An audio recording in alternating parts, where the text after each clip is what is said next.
होइन पैसा त हेर्नु होइन पैसा त तिर्नै पर्छ बखेडा निकाले जनसुकै निकाले पनि नेपाली जनताले अब पैसा असुल्छन् भएन भने जुलुस तिनीहरूको कार्यालयमा जुलुस लिएर गएर पनि पैसा असुल्छन् असुल्नु पनि पर्छ एक कुरा सुन्नुहोस् यहाँ अब रहेको कुरा के भने 70,000 पृष्ठको भनेको त्यो संसदको सार्वजनिक लेखा समितिले अध्ययनै गर्न सक्दैन त्यो टिओडीको पेपरहरू अब अर्को कुरा छ त्यहाँ पार्लियामेन्टमा हुने मान्छेहरू भनेको त यो टेक्निकली त तिनीहरू केही पनि जान्दैन बाटामा हल्ला गरेर आएका हुन्छन् त्यहाँ गर्ने भनेको त टेक्नोक्रेट एउटा ब्युरोक्रेटहरूले नि हो त्यो अध्ययन गर्ने भनेको त्यो हिजो नाङ्गो आएका व्यापारीहरू आज खरबपति छन् अरब 75 अरब 80 अरब त एउटा व्यापारीले ऋण लिएको छ अनि खरबपति भइरहेछन् उनीहरू नेपालबाट मल्टिमिलियनियर भइरहेछन् तर उनीहरू बिजुलीको बिल तिर्दैनन् भनेदेखि उनीहरूले कम नकमाएर तिर्ने भन्ने कुरै आउँदैन उनीहरूसँग त पैसा प्रशस्त छ अहिले पैसा नतिर्ने अर्को सरकार फेरियो भने बिना गराउने अब उनीहरूको के छ भन्दाखेरि पार्टीले त धेरै चन्दा लिएको हुन्छ व्यापारीहरूबाट चुनावको बेला अनि अधिवेशनको बेला त्यो सबै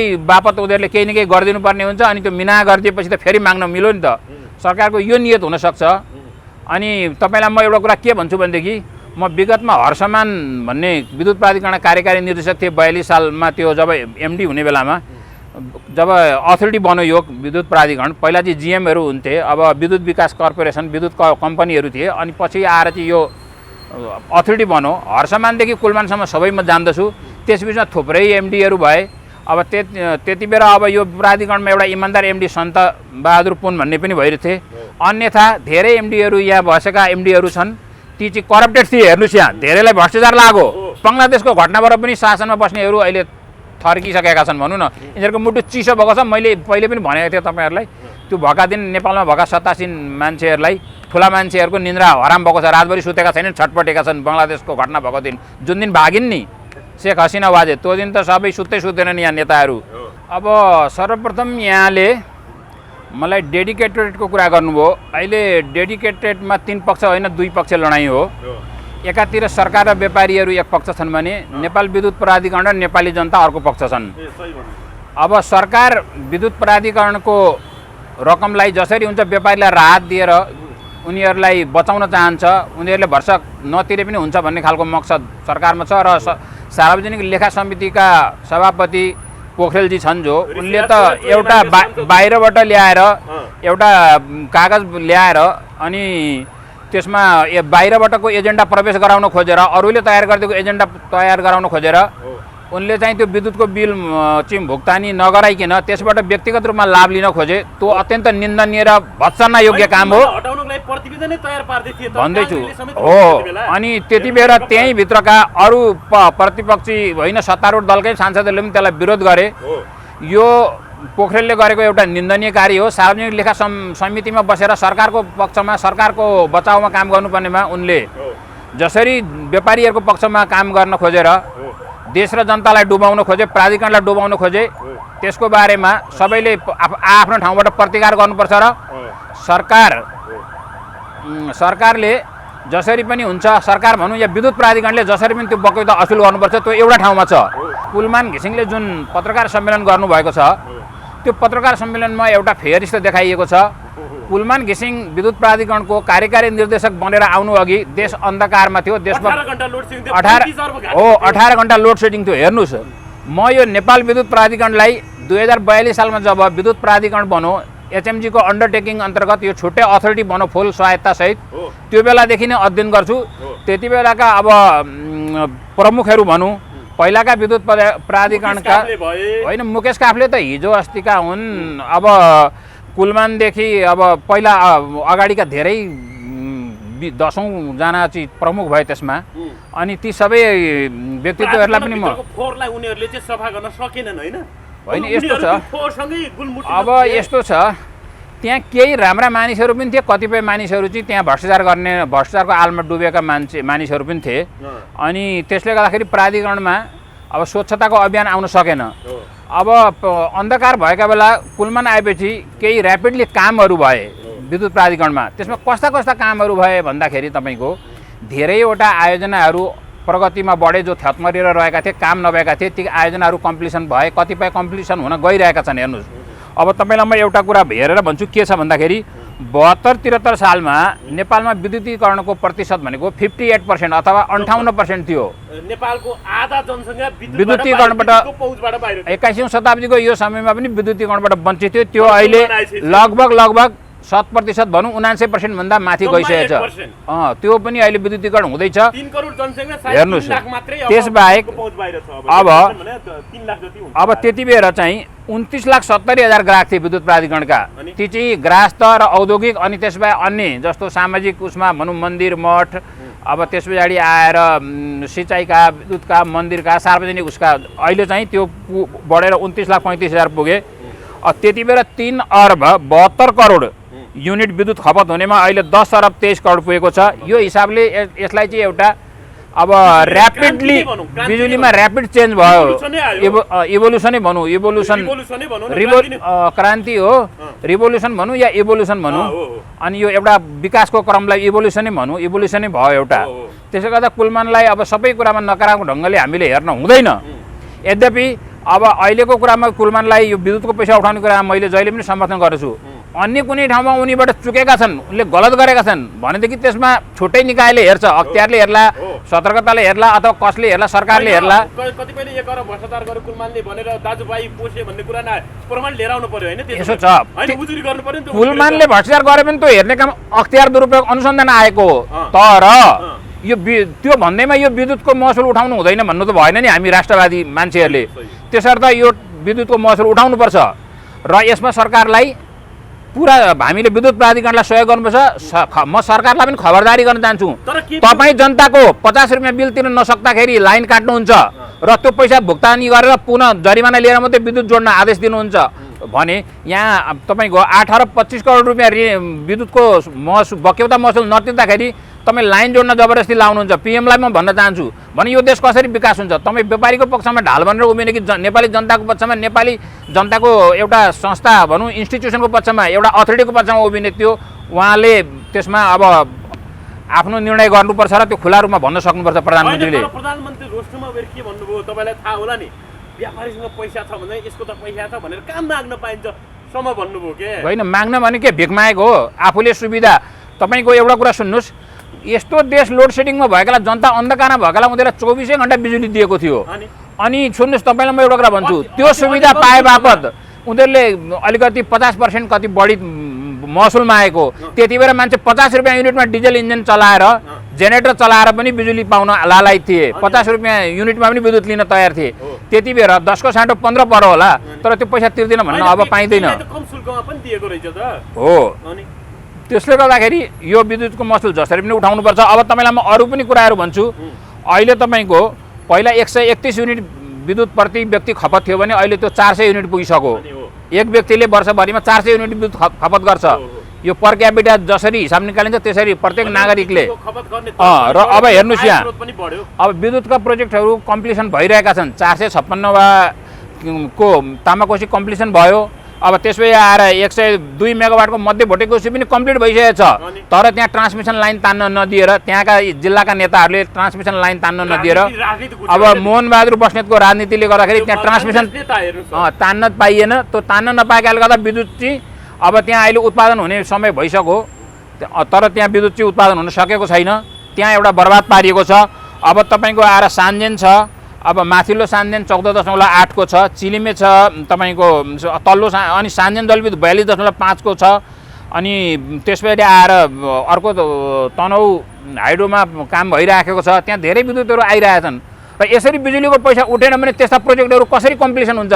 अनि ब्याङ्कको ब्याज सामा कसरी प्राधिकरणले तिर्छ? सरकारले राजस्व कसरी पाउँछ? यो सबै कुरा विचार गरेर सरकार बिजुलीको महसुल उठाउन सशक्त भएर लाग्नुपर्छ।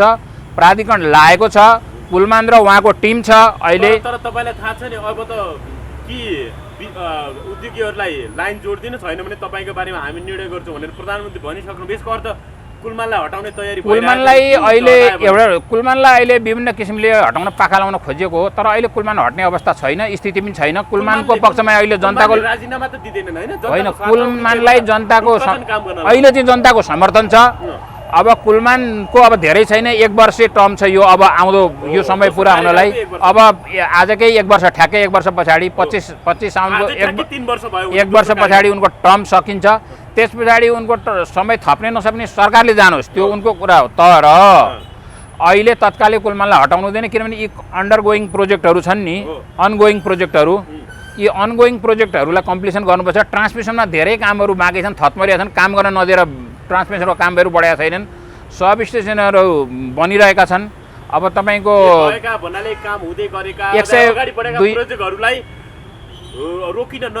220 KV transmission line, 132 KV transmission line, अब डिस्ट्रिब्युसन तर्फका 33 केबी ट्रान्समिसन लाइन, 11 केबी अब एलटी लाइनहरू बनेछन्, विद्युतीकरण कामहरू भइरहेछन्।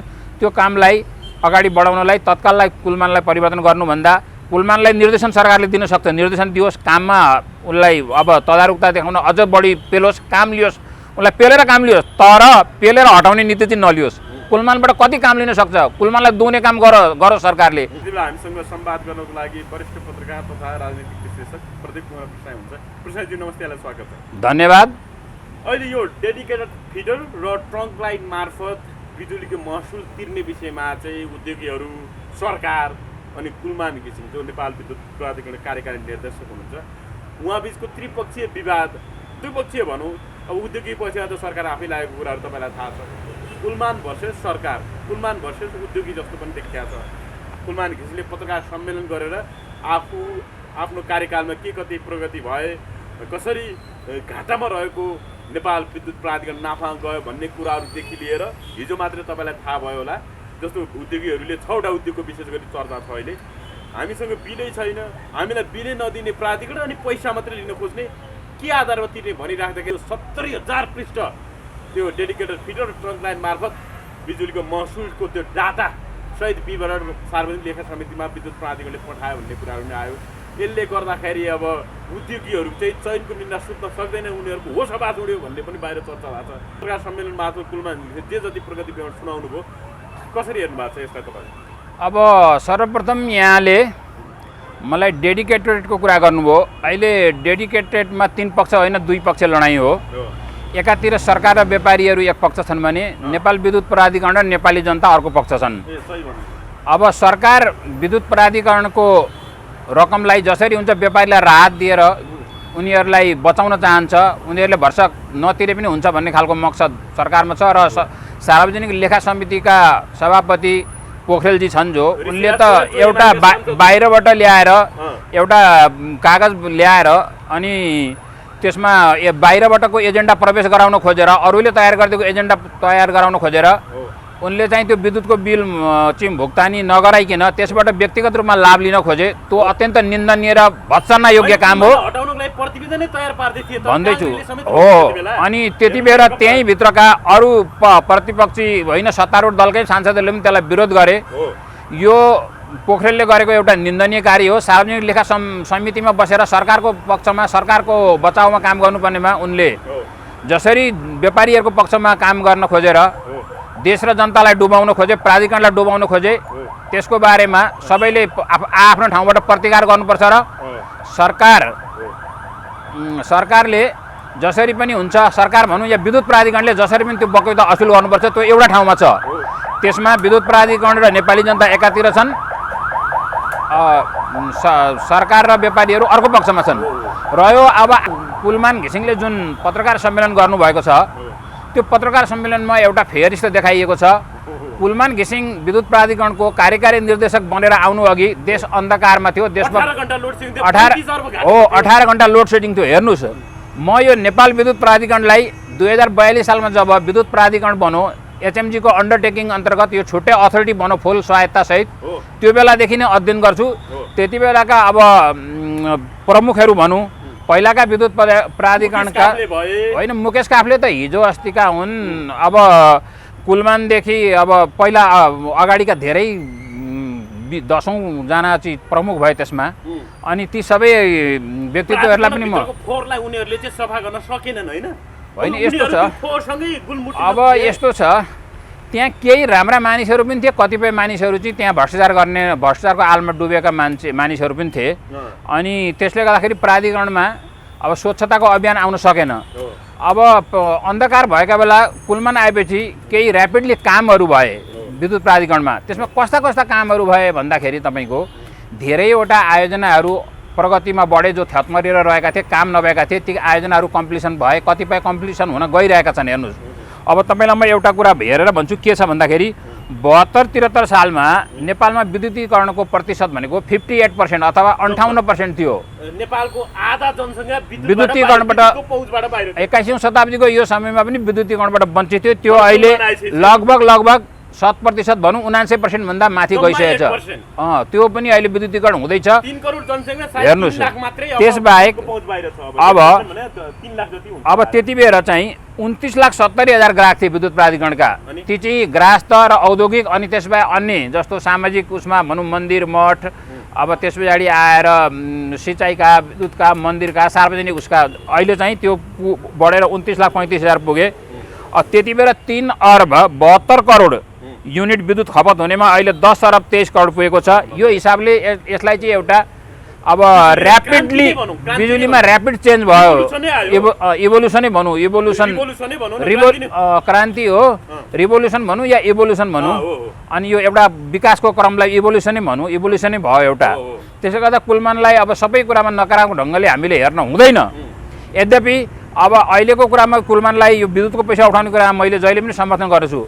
अन्य कुनै ठाउँमा उनीबाट चुकेका छन्, उनले गलत गरेका छन् भनेदेखि त्यसमा छुट्टै निकायले हेर्छ, अख्तियारले हेर्ला, सतर्कताले हेर्ला अथवा कसले हेर्ला, सरकारले हेर्ला। कतिपयले एक अरब भ्रष्टाचार गरेर कुलमानले भनेर दाजुभाइ पोसे भन्ने कुरा प्रमाण लिएर आउनु पर्यो हैन? यसो छ, उजुरी गर्नु पर्यो नि। कुलमानले भ्रष्टाचार गरे पनि त्यो हेर्ने काम अख्तियार दुरुपयोग अनुसन्धान आएको हो।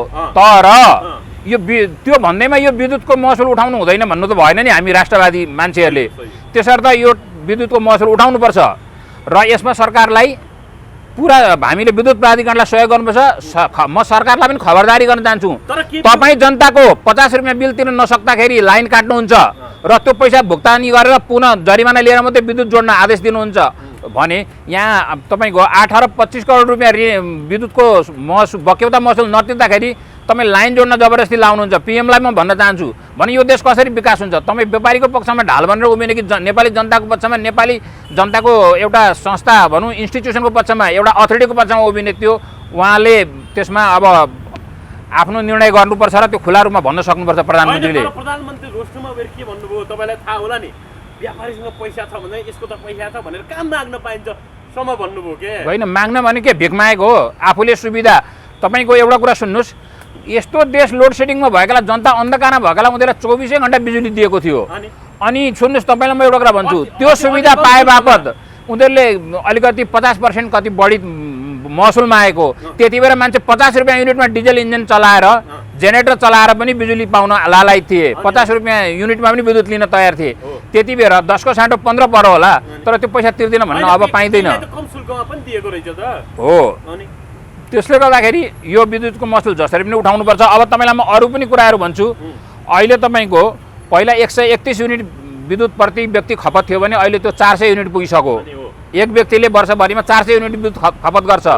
यो पर क्यापिटा जसरी हिसाब निकालिन्छ त्यसरी प्रत्येक नागरिकले र अब हेर्नुहोस् यहाँ अब विद्युतका प्रोजेक्टहरू कम्प्लिसन भइरहेका छन्। 456 को तामाकोसी कम्प्लिसन भयो।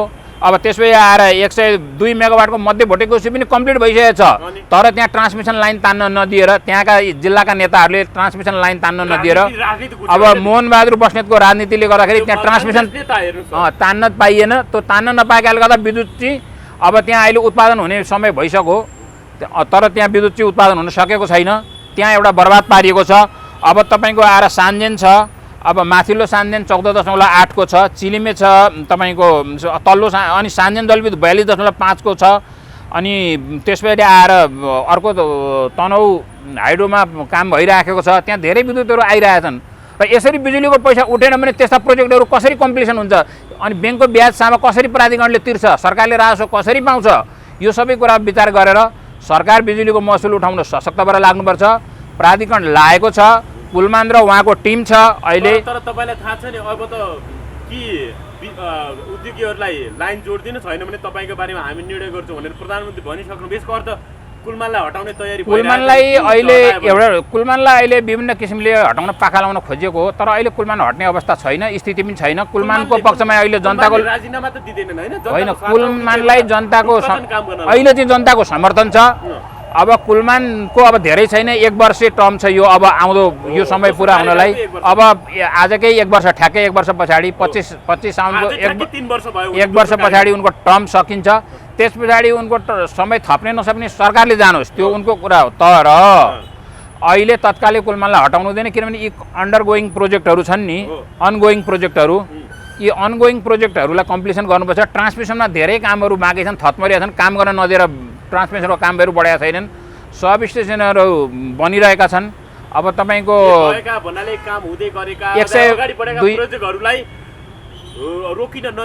220 KV transmission line, 132 KV transmission line, अब डिस्ट्रिब्युसन तर्फका 33 केबी ट्रान्समिसन लाइन, 11 केबी, अब एलटी लाइनहरू बनेका छन्, विद्युतीकरण कामहरू भइरहेछन्।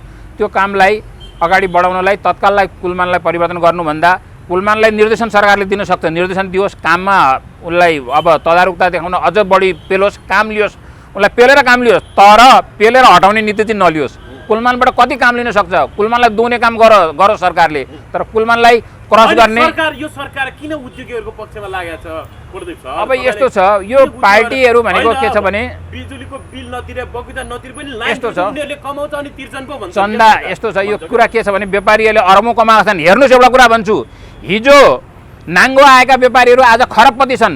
75 अरब 80 अरब त एउटा व्यापारीले ऋण लिएको छ, अनि खरबपति भइरहेछन्। उनीहरू नेपालबाट मल्टिमिलियनियर भइरहेछन्, तर उनीहरू बिजुलीको बिल तिर्दैनन् भनेदेखि उनीहरूले नकमाएर तिर्ने भन्ने कुरै आउँदैन। उनीहरूसँग त पैसा प्रशस्त छ, अहिले पैसा नतिर्ने अर्को सरकार फेरियो भने मिना गराउने। अब उनीहरूको के छ भन्दाखेरि पार्टीले त धेरै चन्दा लिएको हुन्छ व्यापारीहरूबाट चुनावको बेला अनि अधिवेशनको बेला, त्यो सबै बापत उनीहरूले केही न केही गरिदिनु पर्ने हुन्छ। अनि त्यो मिना गरिदिएपछि त फेरि माग्न मिल्यो नि त।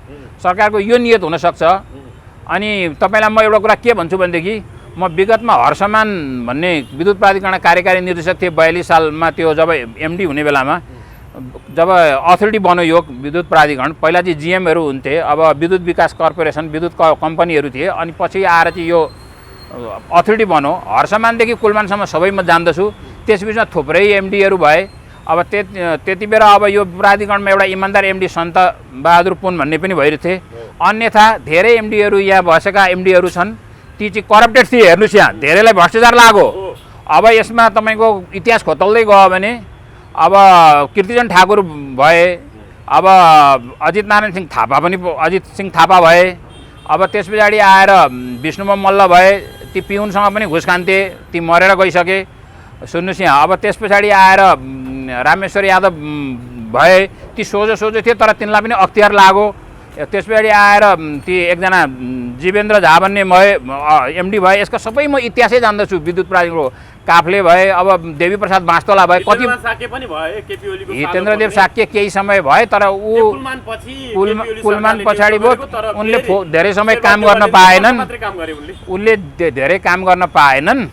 उनी चाहिँ इलामका साक्य हुन्। अब केपी ओलीका ससुरालीहरू भनेका चाहिँ अब काठमाडौँका साक्यहरू हुन्, ऊ चाहिँ इलामका साक्य हुन्। त्यसले गर्दा खासै सालो त ऊ होइनन्, तर यहाँ अहिले सालै भनेर भन्छन्। तर तपाईँहरूलाई म नयाँ कुरा खोल्दैछु, उनी इलामका साक्य हुन्, म जान्दछु, उहाँलाई म चिन्दछु।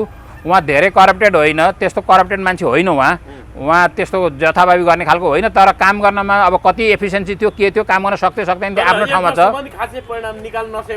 अब यस्तो छ, कुरा के छ भन्दाखेरि यो अलिकति हिम्मत गर्ने, डिसिजन गर्न सक्ने क्षमता हुनुपर्छ प्रशासकमा। अहिले चाहिँ कुलमानलाई चाहिँ उनको टिम सशक्त छ। जस्तो अस्ति केही समय अगाडिसम्म विद्युत उत्पादनको लागि अब जुन पिपिए हुन्थ्यो त्यो गर्ने ठाउँमा प्रज्वल अधिकारी भन्ने थिए, ऊ पनि फास्ट डिसिजन गर्थे। अब अहिले डिसिएसमा मनोज सिलवाल भन्ने उपकार्यकारी निर्देशक हुनुहुन्छ। उहाँ अत्यन्त कुशल र एक्टिभ अनि अब कुशाग्र बुद्धिको ट्यालेन्ट मान्छे हुनुहुन्छ।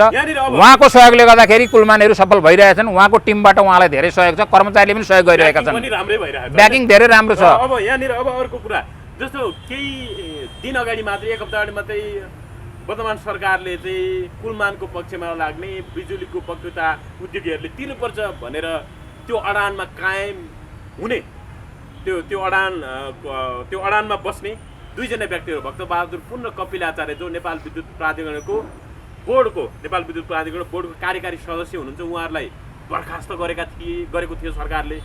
तर सर्वोच्च अदालतले उनीहरूलाई फेरि अहिले उनीहरूको विरुद्धमा उनीहरूलाई बर्खास्त गर्न पाइँदैन भनेर फेरि अन्तरिम आदेश दिएको छ।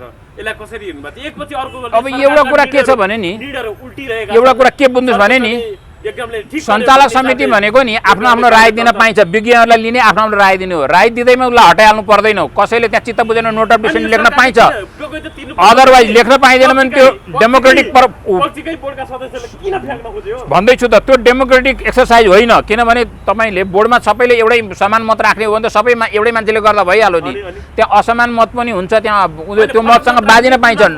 अब नोट अफ डिसिसन लेख्ने बित्तिकै उनीहरूले पैसा तिर्नुपर्छ र मात्रै लाइन जोडिनुपर्छ भन्ने नोट अफ डिसिजन लेख्दैमा उसलाई हटाउनु पर्ने थिएन, हटायो। तर सरकारलाई करेक्सन गर्न अदालतले सरकारको गालामा तमाचा दिइसक्यो कि तिमी करेक्सन गर, यसरी हटाउन पाउँदैनौ, त्यसलाई फेरि पुनर्बहाली गर भनेर तमाचा दिइसकेपछि अब मैले इन्टरभ्यू दिइराख्नु पर्दैन, अदालतले भनिसक्यो यो कुरा।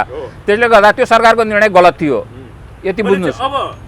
अब 70,000 पृष्ठ हेर्नुहोस् त, यति लामो डाटा सहित त्यो अब एउटा कुरा के भन्छ भने नि टाइम अफ डे जति बेला उनीहरूले विद्युत प्रयोग गरेका थिए त्यो समयको दिनको डाटा सहित 70,000 पृष्ठ लामो डेडिकेटेड फिडर र ट्रङ्क लाइन मार्फत जसरी बिजुलीको उपभोग गरेका थिए, प्रयोग गरेका थिए उनीहरूले, त्यसको डाटा सहितको विवरण त्यो बिल प्राधिकरणले बुझाइसकेपछि अब उद्योगीहरूले तिर्न बाध्य हुन्छन् कि अथवा होइन पैसा त हेर्नु होइन पैसा त तिर्नै पर्छ। बखेडा निकाले जनसुकै निकाले पनि नेपाली जनताले अब पैसा असुल्छन्, भएन भने जुलुस तिनीहरूको कार्यालयमा जुलुस लिएर गएर पनि पैसा असुल्छन्, असुल्नु पनि पर्छ। एक कुरा सुन्नुहोस् यहाँ, अब रह्यो कुरा के भने 70,000 पृष्ठको भनेको त्यो संसदको सार्वजनिक लेखा समितिले अध्ययनै गर्न सक्दैन त्यो टिओडीको पेपरहरू।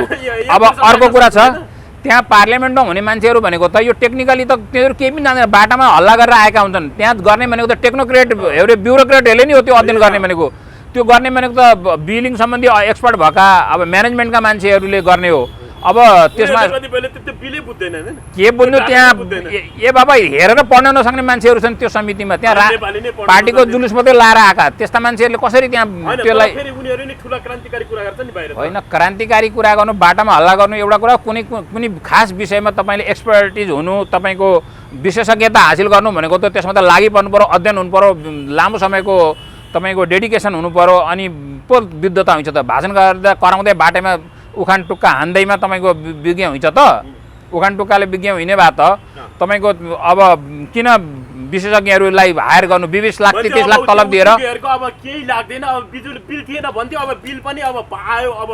अब यसरी देखाए अब उनीहरूलाई कुनै बखेडाले अब नतिर्ने स्थिति अझ छुटकारा पाइने। अरे बाबा यसरी बुझिदिनुहोस्, विज्ञताको कुरा छ नि, बखेडा गर्न पाइँदैन, बिल तिर्नुपर्छ, उखान टुक्काले चल्दैन। अब कुरा के छ भन्दाखेरि तपाईँले यदि ती पार्लियामेन्टका भएका मान्छेहरूले नि सबै डिसिसन गर्न सक्ने भए कुनै प्रोजेक्ट बनाउँदा हामी 20 लाख 30 लाख तलब दिएर किन कन्सल्टेन्ट नियुक्ति गर्छौँ?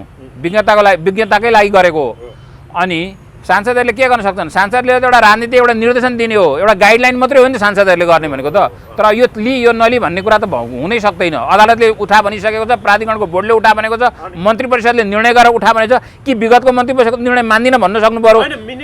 रिजालको त्यो समिति बनाएको थियो त्यसले पनि त तिर भनेको सबैले उठा भनेको छ। अहिलेको लेखा समिति त निर्णय उल्टाउँदै छ के? निर्णय कसरी उल्टाउने मन त? भोलि अहिले ओलीले गरेको निर्णय, अहिले ओली क्याबिनेटले गरेको निर्णय अर्कोचोटिको सरकारले उल्टाइदियो भने के हुन्छ?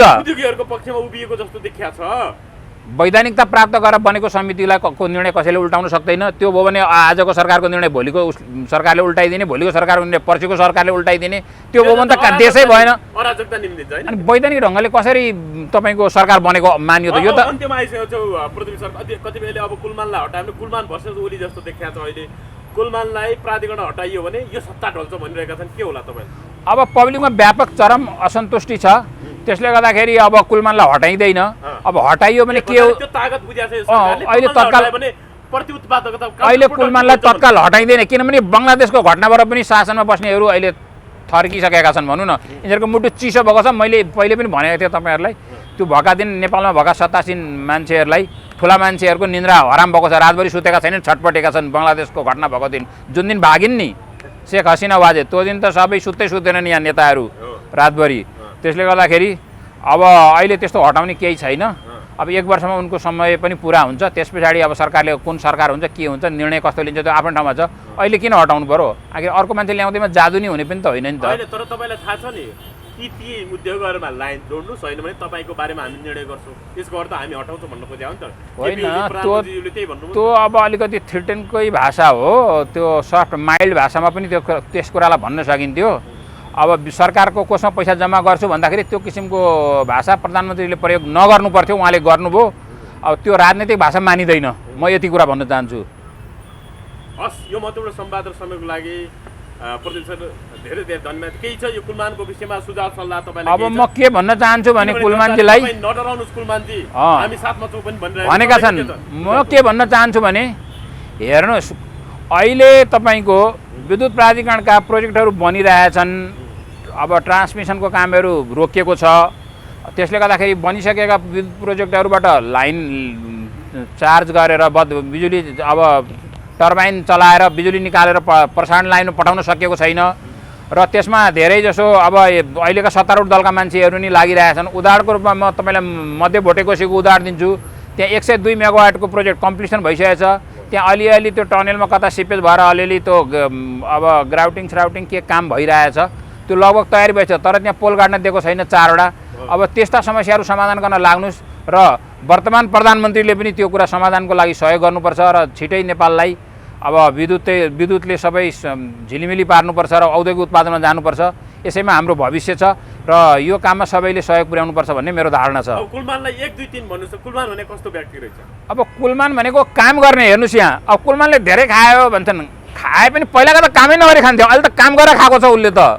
म त्यति कुरा भन्छु, पहिला कामै नगरी खाइन्थ्यो। अभियन्ता नायक हुन् भन्छन् के धेरैले? होइन, नायक त अब काम गर्ने मान्छे नायक हो। जस्तो म एउटा सानो उदाहरण दिन्छु, कुलमानलाई कसरी मान्नुपर्छ काममा चाहिँ भन्दाखेरि, कुलमान घिसिङले जस्तो भरतपुरमा एउटा 132 केबी ट्रान्सफर्मर पड्क्यो, यो 1-2 वर्ष अगाडिको कुरा हो। अनि तपाईँको अब तुरुन्त ऊ त्यहाँ गए र त्यहीँ बसेर त्यसलाई 24 घन्टाभित्र तयारी गर्न लगायो भनौँ न। ट्रान्सफर्मर कहाँबाट ल्यायो, त्यसलाई ट्रान्सफर गरेर ल्यायो, कहाँबाट त्यो बनाएर फेरि बिजुली सप्लाई गर्यो।